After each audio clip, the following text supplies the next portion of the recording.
আসসালামু আলাইকুম, শুভ সকাল। সকালে আমাদের কম বেশি সবাই চিয়া সিড, লেবুর জল, গরম পানি বা এই ধরনের জিনিসগুলো স্বাস্থ্য সুরক্ষায় খাওয়া এটা মোটামুটি কমন হয়ে গিয়েছে আজকালকার সময়ে। আজকের এই ভিডিওতে আমি একটা মর্নিং ড্রিঙ্ক শেয়ার করব, যেখানে আমরা রোজ এটা খেতে পারি। এটা সুস্বাস্থ্যের জন্য অনেক বেশি উপকার। আর চিয়া সিড এমন একটা উপাদান বা এটাকে বাংলায় বলা হয় তোকমার দানা, যেটা আমাদের শরীরের জন্য অনেক বেশি উপকারী। এখানে থাকে উচ্চ পরিমাণ ফাইবার, যেটা আমাদের হজমে সাহায্য করে। আর সেটা যদি লেবুর রস দিয়ে খাওয়া হয়, সেটা অবশ্যই চর্বি কাটাতে বা আমাদের ওজনেও অনেক সময় এটা ভূমিকা রাখে।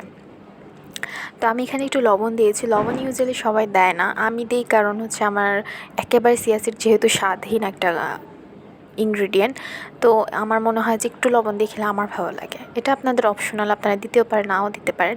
এখানে আমি লেবু হচ্ছে গিয়ে লবণের মধ্যে দিয়ে দেখছিলাম যে লবণটা নীল হয় কি না। যদি নীল হয়, তার মানে আপনার লবণে আয়োডিন আছে, এটা একটা গ্রিন ফ্ল্যাগ। আর যদি আপনার লবণটা নীল না হয়, তাহলে লবণটা চেঞ্জ করতে হবে। আমাদের শরীরে আয়োডিন অনেক বেশি দরকার, এই জন্য আয়োডিনযুক্ত লবণ খাওয়াটা উচিত। এখানে আমি হচ্ছে কি 1 চামচ চিয়া সিড 1 ঘন্টা আগে ভিজিয়ে রেখেছিলাম। আমি হচ্ছে 1 গ্লাস পানি নিয়েছি। আপনারা চাইলে একটু বাড়িয়েও নিতে পারেন। কেউ বোতলে সারাদিনের জন্য এটা প্রিজার্ভ করে, এটাও হয়। তা আমি কী করি, একেবারে সাথে সাথেই খেয়ে ফেলি। আমি পুরো একটা লেবু নিয়েছিলাম, আর হচ্ছে 1 চামচ চিয়া সিড, সাথে 250 ml ওয়াটার। আমার মগটা মোটামুটি বড়ই। তো এইখানে হচ্ছে আমার total measurement.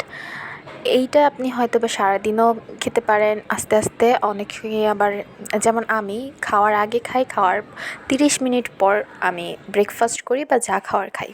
That's it for today. Thank you for watching. আসসালামু আলাইকুম।